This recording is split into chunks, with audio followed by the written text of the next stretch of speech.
আসসালামু আলাইকুম। সংবাদে আপনাদের সবাইকে স্বাগতম জানাচ্ছি আমি নুসরাত। শুরুতেই সংবাদ শিরোনাম। ট্রাম্পের ডেডলাইন শেষ হলে যে ৫ বিপজ্জনক পদক্ষেপ নিতে পারে ইরান। ইরানে সীমিত আকারে হামলার কথা ভাবছেন ট্রাম্প। ইরান আলোচনার টেবিলে না ফিরলেও কিছু যায় আসে না। ট্রাম্প, হরমুজ তো আগেই বন্ধ ছিল, তবু যে কারণে অবরোধের ঘোষণা ট্রাম্পের। দর্শক, এতক্ষণ শুনছিলেন সংবাদ শিরোনাম। এখন বিস্তারিত। আপনি যদি ইসরায়েলের ধ্বংস চেয়ে থাকেন তাহলে চ্যানেলটি সাবস্ক্রাইব করে দিবেন এবং ভিডিওতে লাইক করে আপনার মূল্যবান মতামত কমেন্টে লিখে জানিয়ে দিবেন। এখন বিস্তারিত।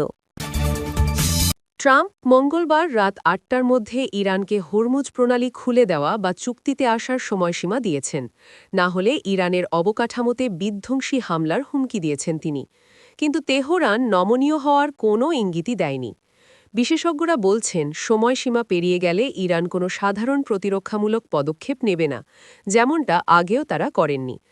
তেহরানের কৌশল হল লেয়ার্ড অ্যাসিমেট্রি বা যুদ্ধের মূল্য এতটাই বাড়িয়ে দেওয়া যাতে বৈশ্বিক অর্থনীতি নিজেই ক্ষতিগ্রস্ত হয়।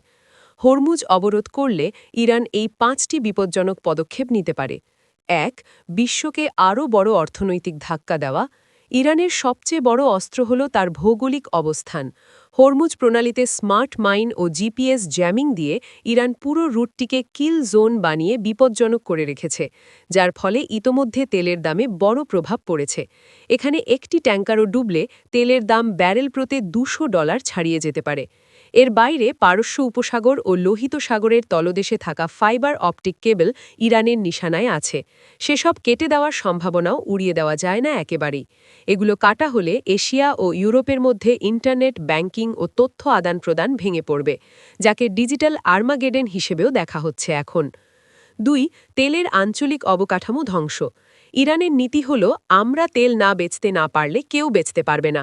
সংযুক্ত আরব আমিরাত, সৌদি আরব ও কাতারের পানি পরিশোধন কেন্দ্রগুলো ইরানের ক্ষেপণাস্ত্রের সহজ লক্ষ্য। এগুলো আঘাত পেলে বড় উপসাগরীয় শহরগুলোতে ৪৮ ঘণ্টার মধ্যে পানি সংকট দেখা দেবে। ৩. সাইবার যুদ্ধ। ইরানের হান্দালা গ্রুপের মতো দলগুলো ইতোমধ্যে সক্রিয়। এরা মার্কিন বিদ্যুৎ গ্রিড, পানি সরবরাহ ও স্বাস্থ্য ব্যবস্থায় হামলা করতে পারে। জাহাজের জিপিএস সংকেত পাল্টে দিয়ে সংঘর্ষ ঘটানোর সক্ষমতাও তাদের আছে। ৪. অ্যাক্সিস অফ রেজিস্ট্যান্সের ব্যবহার। ইরান তার আঞ্চলিক মিত্রদেরও মাঠে নামাতে পারে। ইরাক ও সিরিয়া থেকে মার্কিন ঘাঁটিতে রকেট ও ড্রোন হামলা, ইয়েমেনের হুথিদের মাধ্যমে লোহিত সাগর বন্ধ এবং লেবাননের হিজবুল্লার মাধ্যমে ইসরায়েলের উত্তরে হামলা একসাথে হতে পারে। ৫. যুক্তরাষ্ট্রের কূটনৈতিক সাম্রাজ্যে ফাটল ধরানো। চীন, রাশিয়া, পাকিস্তানের জাহাজগুলোকে সেফ প্যাসেজ দিতে পারে ইরান, যা যুক্তরাষ্ট্রের নেতৃত্বে আন্তর্জাতিক জোটে ফাটল ধরতে পারে এবং যুক্তরাষ্ট্রের দেওয়া নিষেধাজ্ঞার বিপরীতে অবস্থান নিতে এই দেশগুলোকে উদ্বুদ্ধ করতে পারে। ইরানের মূল লক্ষ্য যুক্তরাষ্ট্রকে সামরিকভাবে হারানো নয়, লক্ষ্য হল মার্কিন জয়কে এতটাই ব্যয়বহুল করে তোলা যাতে পুরো বৈশ্বিক অর্থনীতি ক্ষতিগ্রস্ত হয়, যার ফলে এই ডেডলাইন হলে বৈশ্বিক বিপর্যয়ের সংখ্যাও করছেন বিশেষজ্ঞরা। ইরানের সঙ্গে শান্তি আলোচনা ভেঙে যাওয়ার পর দেশটিতে সীমিত সামরিক হামলা পুনরায় শুরু করার বিষয়টি বিবেচনা করছেন মার্কিন প্রেসিডেন্ট ডোনাল্ড ট্রাম্প। হরমুজ প্রণালীতে ইতোমধ্যে ঘোষিত নো অবরোধের পাশাপাশি এই পদক্ষেপ নেওয়া হতে পারে। সংশ্লিষ্ট কর্মকর্তাদের বরাত দিয়ে এ তথ্য জানিয়েছে মার্কিন গণমাধ্যম ওয়াল স্ট্রিট জার্নাল। প্রতিবেদনে বলা হয়, পাকিস্তানে অনুষ্ঠিত আলোচনা ভেস্তে যাওয়ার কয়েক ঘণ্টার মধ্যে ট্রাম্প তার উপদেষ্টাদের সঙ্গে বিভিন্ন বিকল্প নিয়ে আলোচনা করেন। এর মধ্যে সীমিত হামলা ছাড়াও পূর্ণমাত্রার বোমা হামলা পুনরায় শুরু করার বিষয়টিও ছিল, যদিও অঞ্চলকে আরও অস্থিতিশীল করার ঝুঁকি কারণে সেটি তুলনামূলক কম সম্ভাবনাময় বলে মনে করা হচ্ছে। এছাড়া মিত্র দেশগুলির ওপর চাপ সৃষ্টি করে ভবিষ্যতে হরমুজ প্রণালীতে দীর্ঘমেয়াদী সামরিক এসকর্ট মিশনের দায়িত্ব ভাগ করে নেওয়ার লক্ষ্যে অস্থায়ী অবরোধ চালু রাখার বিকল্প বিবেচনায় রয়েছে। আলোচনা ভেঙে পড়লেও ট্রাম্প এখনও কূটনৈতিক সমাধানের সম্ভাবনা উড়িয়ে দেননি বলে জানিয়েছেন তার সহযোগীরা। মার্কিন সংবাদ মাধ্যম ফক্স নিউজকে দেওয়া এক সাক্ষাৎকারে তিনি ইরানের গুরুত্বপূর্ণ অবকাঠামোয় লক্ষ্যবস্তু করার হুমকিও দেন। তিনি বলেন, আমি এটা করতে চাই না, কিন্তু তাদের পানি, লবণাক্ত পানি বিশুদ্ধকরণ প্ল্যান্ট, বিদ্যুৎ উৎপাদন কেন্দ্র এসব খুব সহজ লক্ষ্যবস্তু।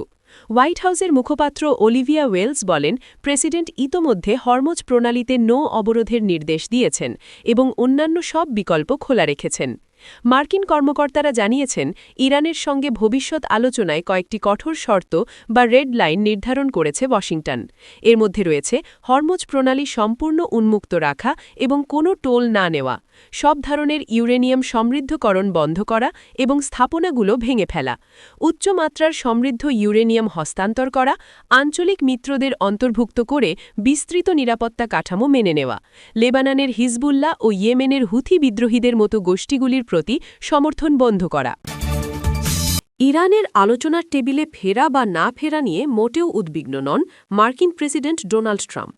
স্থানীয় সময় রোববার ১২ এপ্রিল রাতে ওয়াশিংটনে সাংবাদিকদের তিনি কথা বলেন। পাকিস্তানের ইসলামাবাদে দীর্ঘ ২১ ঘণ্টা বৈঠকের পরও কোনো সমঝোতায় পৌঁছতে পারেনি যুক্তরাষ্ট্র ও ইরান। এমন পরিস্থিতিতে ফ্লোরিডা থেকে ফেরার পর ওয়াশিংটন ডিসির কাছে জয়েন্ট বেস অ্যান্ড্রুজে ট্রাম্প বলেন, ইরান আলোচনার টেবিলে ফিরুক বা না ফিরুক তাতে আমার কিছু যায় আসে না। I don't care. ওরা যদি আলোচনায় না ফেরে তাতেও আমার কোনো সমস্যা নেই। যুক্তরাষ্ট্র ও ইরানের মধ্যে ২ সপ্তাহের যুদ্ধবিরতি ভালোভাবেই কার্যকর রয়েছে বলে দাবি করেন ট্রাম্প। ইরান থেকে উদ্ধার হওয়া ২ মার্কিন পাইলটের শারীরিক অবস্থা নিয়েও কথা বলেন ট্রাম্প। তিনি বলেন, তাদের স্বাস্থ্য খুব ভালো অবস্থায় আছে এবং আমরা তাদের নিয়ে খুব গর্বিত। চলতি মাসের শুরুর দিকে একটি যুদ্ধবিমান গুলি করে ভূপাতিত করে ইরানি বিপ্লবী গার্ড বাহিনী। ওই ঘটনায় ২ মার্কিন ক্রু সদস্য নিখোঁজ হন। তাদের মধ্যে একজন ছিলেন পাইলট, যাকে বিমান থেকে ইজেক্ট করার কিছুক্ষণ পরই উদ্ধার করা হয়। এছাড়া একজন অস্ত্র ব্যবস্থা কর্মকর্তা, যাকে প্রায় ২ দিন পর পাহাড়ে লুকিয়ে থাকা অবস্থায় উদ্ধার করা হয়। ওই ঘটনায় দুজনই আহত হন। এ সময় ট্রাম্প দাবি করেন, ইরান এখনও পারমাণবিক অস্ত্র বানাতে চায়।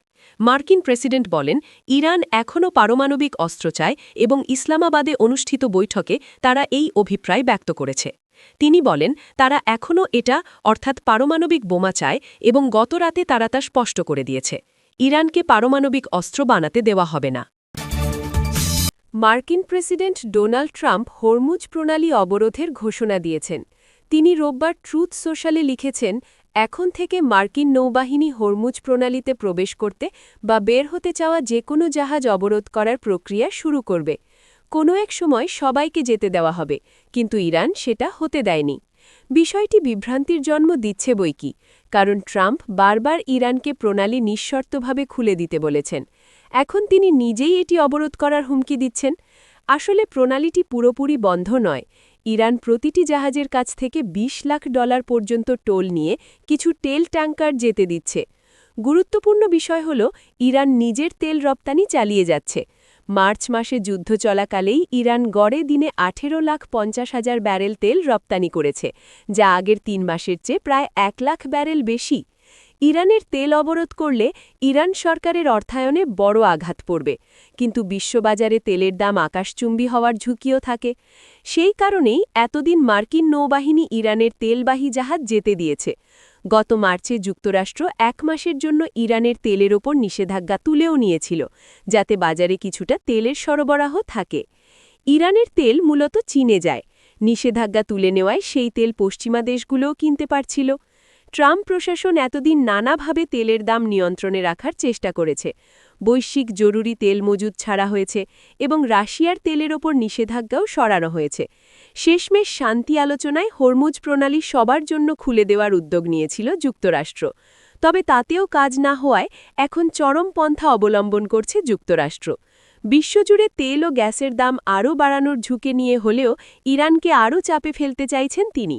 মূলত সে কারণেই এখন হরমুজ অবরোধ করার ঘোষণা দিয়েছে যুক্তরাষ্ট্র।